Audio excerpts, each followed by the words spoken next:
আসসালামু আলাইকুম রহমতুল্লাহ। প্রিয় বন্ধুগণ, আমার লিখিত একটি কবিতা জুবাইর ইবনুল আওয়াম পঞ্চম পর্ব আবৃত্তি করছি আমি মোহাম্মদ তাজুল ইসলাম। মদিনার ইহুদি গোষ্ঠী, বনু কুরাইজার জনগণ, ষড়যন্ত্র আর ঘাতকতার বিষে ভরা ওদের মন। ওরা চেয়েছিল মদিনা হতে মুসলমানদের মূলোৎপাটন, তথা হতে নবীজি এবং সাহাবিগণের চিরতরে নির্বাসন।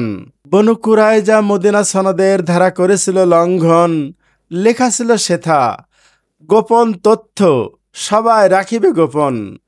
অভ্যন্তরীণ সংবেদনশীল তথ্য বাহিরে প্রকাশ ছিল মানা, অথচ মুসলমানদের চিরশত্রুদের সাথে তাদের ছিল আনাগোনা।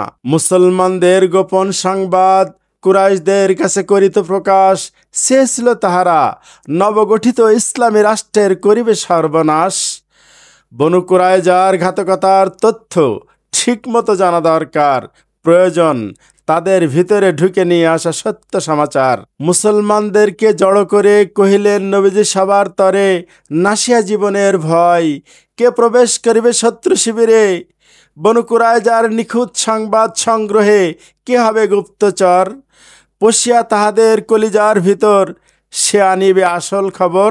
উপস্থিত জনতাকে নবীজি জিজ্ঞাসিলেন তিনবার, আমি বলিয়া ইতিবাচক জবাব দিলেন জুবায়ের প্রতিবার।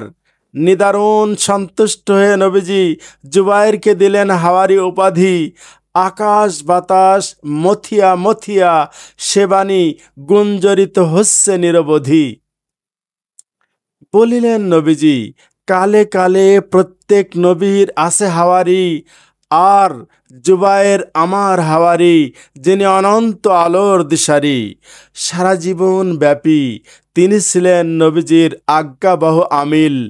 নবীজির সব আদেশ নিষেধ অক্ষরে অক্ষরে করেছেন তামিল।